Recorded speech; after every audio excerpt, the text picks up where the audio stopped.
Kwa kweli kwa upande wa neno la Mungu, maandiko ni mengi sana ninayoweza kuwapa ya kuonyesha ya kwamba hupaswi kukata tamaa. Kwenye kitabu cha Waebrania, kwenye kitabu cha Yeremia mlango wa 29 mstari wa 11 anasema, kwa maana ninayajua mawazo ninayowawazia ninyi, ni mawazo ya amani, kuwapa ninyi tumaini siku zenu za mwisho.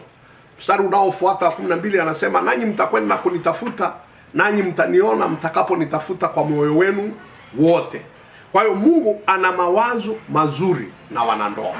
Mungu ana mawazo mazuri na kila mtu ambaye ameingia katika ndoa. Ndoa ni baraka. Ndoa ni kitu cha baraka kutoka kwa Mungu.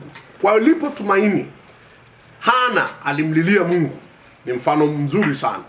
Mungu alimpa mtoto. Na tunasoma ilivyokuwa kwa Abraham, alimtumaini Mungu, alikuja kupata mtoto, alimlilia Mungu. Kwa hiyo Mungu ana uwezo wa kufanya yale ambayo hayawezekani. Cha Wafilipi mlango wa 4 mstari wa 19, Mungu anasema, na Mungu wangu atawajazeni na kila mnachokihitaji. Hitaji la mtoto ni kubwa kuliko hitaji la fedha, kuliko hitaji la mali. Anasema Mungu wangu atawajazeni na kila mnachokihitaji kwa kadri ya utajiri wa utukufu wake katika Kristo Yesu. Kwa hiyo Mungu aweza kabisa kukujaza na kila unachokihitaji, wakiwemo watoto. Anasema ombeni nanyi mtapewa, tafuteni nanyi mtapata. Kwa hiyo hilo linawezekana.